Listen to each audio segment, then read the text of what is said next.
Welcome to the Council of Better Business Bureau's podcast, Better Business, Better Series, where we will explore top-of-mind topics with business and industry leaders to understand the leading trends and innovations that continue to push the envelope in today's marketplace. For the Better Business, Better Series podcast, I'm Elena Espinola, filling in for Will Johnson. Today, we'll discuss with two CEOs what truly takes place when an organization goes through a CEO transition. The Chief Executive Officer is, of course, the highest-ranking executive in a company, and their primary responsibilities include making major corporate decisions, managing the overall operations of a company, and acting as the main point of communication between the board of directors and the corporate operations. Needless to say, when a transition takes place, there's a lot at stake. Our guests today are Ted Beck, current and outgoing CEO of the National Endowment for Financial Education, and Dr. Billy Hensley, who has taken the place as CEO. Thank you both so much for being here with us in the studio. Thank you. Thanks, Sue. Yeah. So, Ted, I know you've been the CEO at NEFE for the last 13 years. Can you share with us any emotions or mixed feelings you're facing and how you managed through them to ensure a smooth transition for the organization as a whole? Yes, it's been a great place to work, and I think we've accomplished a great deal. So it's been a very fulfilling and positive experience. Now, about 2 years ago, my wife and I decided that it would make sense to pick a time to retire, and that's the end of this month. So I informed the board at that time, and we wanted a nice, orderly transition. We didn't want to have something sneak up on us or people speculating.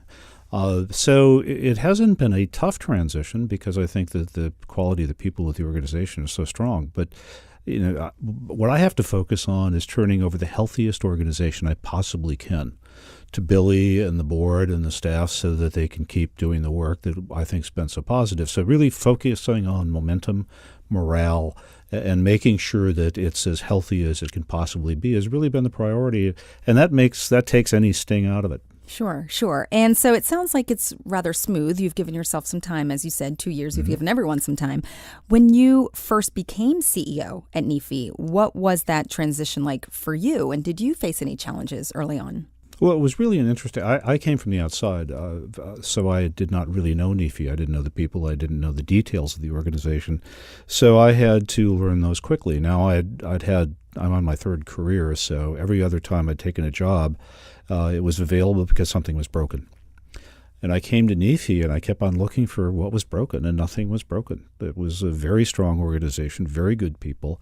And I'd fallen into the ideal new job where I just got to be curious and go around saying, what is really, what do people want to know? What's the need? Are the needs of the country? And what can this organization do to be of service? Now, I think that the most challenging moment is then the recession came.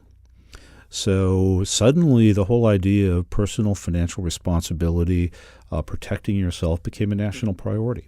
And everybody was very interested in what we did. So I came in at, I think, an ideal time. And fortunately, I didn't have to spend any time fixing anything. So if you ever get offered a job where people are good and nothing's broken, take it. Yeah, take it. And then you can spend more time looking for positive things to do versus, as you said, fixing anything that needs fixing. Yes. And as you transition out of the role and Billy is becoming the new CEO, what has your role been specifically in helping to ensure that Billy will succeed? Is the board heavily involved in this process? Is there a right way to handle the complex nature of a succession? Well, it is a tough question. The board put together a search committee that really was in place for about a year. And used an outside consultant. There's very great interest in the job. Billy was chosen over a very strong field, to his credit. That was a very, I think, comfortable and easy choice for everybody involved. But there were a lot of very strong people interested. And that final decision really wasn't made till the beginning of June. So there was a fairly long window where everybody knew somebody was coming in, but nobody necessarily knew who it was. So maintaining momentum is the key thing that I had to focus on. And there's a fine line there. You want to make sure that the organization is continuing to build out what it's already doing.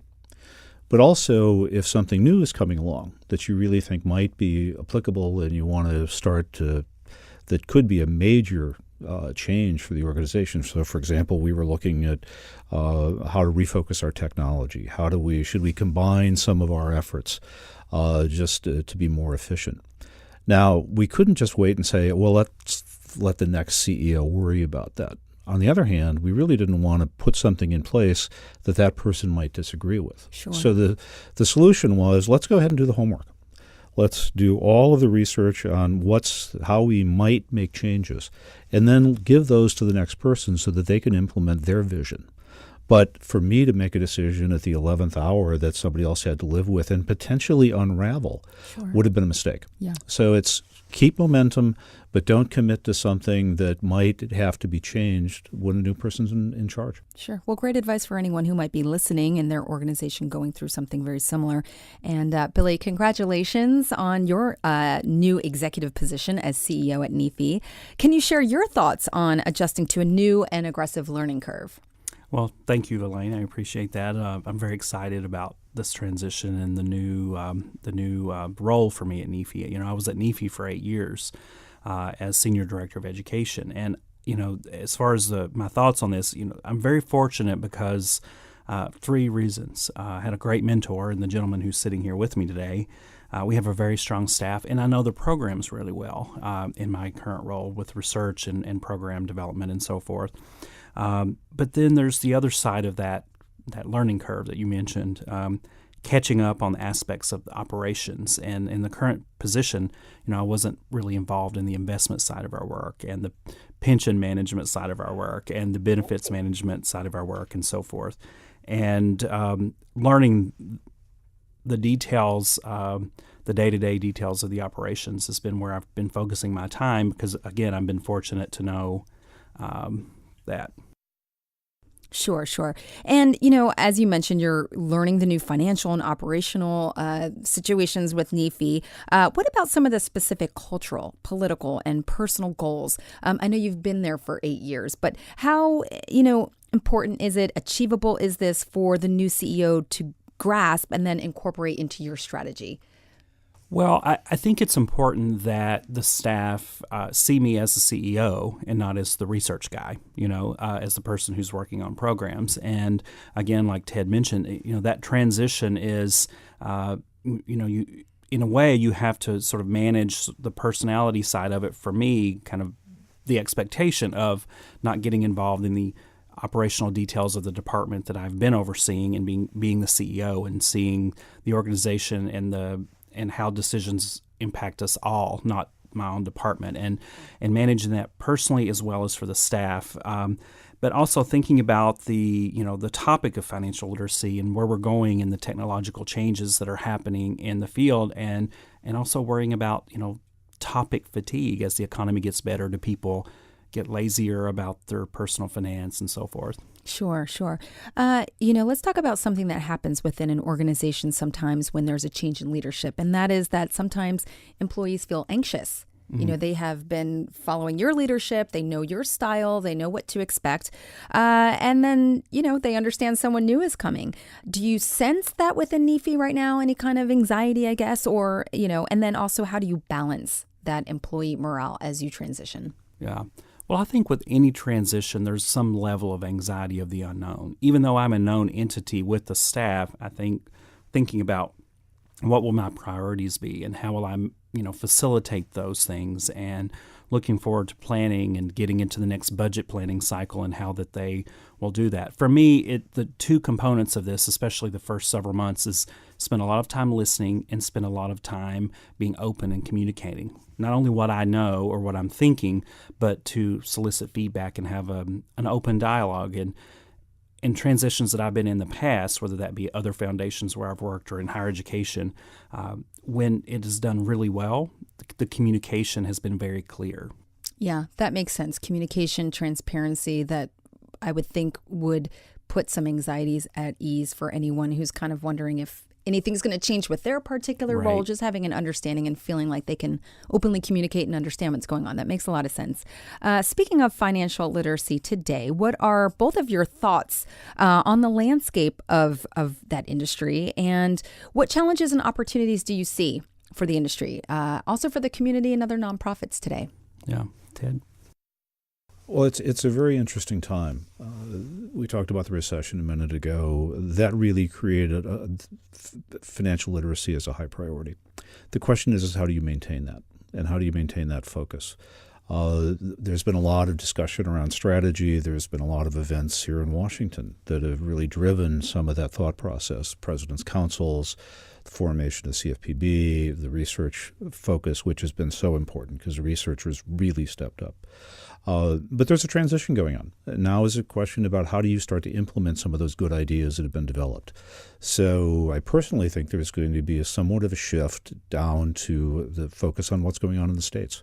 State mandates, both in schools, but also one of the, I think, big things is workplace education is really growing. This idea that financial literacy is a continuous process that really starts with your parents around the dinner table and goes through retirement planning is something that we've really fleshed out. And maintaining and figuring out how to deliver that, how to measure it, how to make sure it's continually improving so that it's not just a one and done and you think you know everything.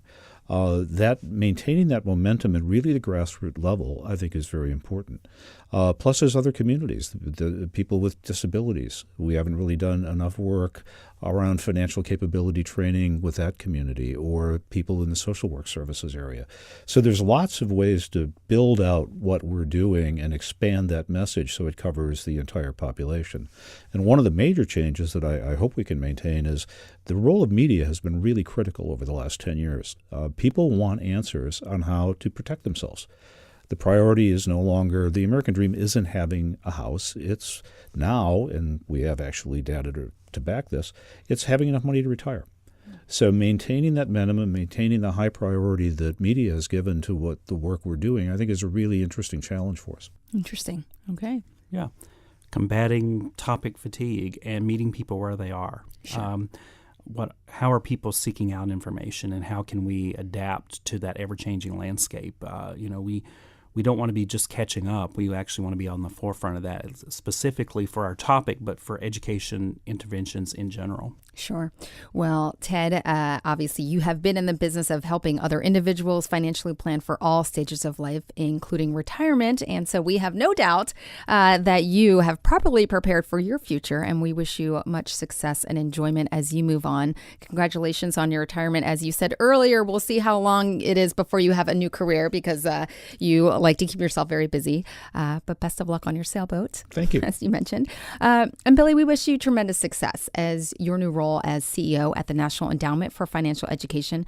As we wrap up, can you both just share what you feel are some of the most important qualities in a great leader, and any advice you have for other outgoing and incoming CEOs? Because from the sounds of it, you guys are doing it very well. Listen more than you talk, period. Good advice. For years, when people have asked me questions like that, there's three things that I focus on, especially coming into a new organization. And especially if it's the first time you've been head of something. First is people. Make sure you have the right people. And make your own judgments. Very often when you come into an organization, especially if you're new to it, people will say, well, this person's good, this person's not, blah, blah, blah. Give people a chance. I've been very surprised by some people who I was told were challenges. Given a fresh piece of paper, they actually did really well. So make your own judgment and make sure you have the right people. Second thing is realize your job is to make them successful. They are not there to make you look good. You're there to support them to make sure they're as efficient as they can possibly be and as successful as they possibly be.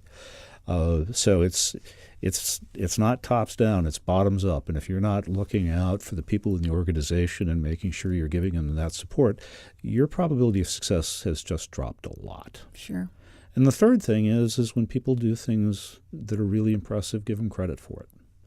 I've seen a lot of organizations that have been really hurt by people who take credit for everything that happens in the group. Mm-hmm. And that's a great way to lose highly capable, especially young people coming up. So if somebody hits a home run, tell them they hit a home run and let the world know it. But you've already gotten the job.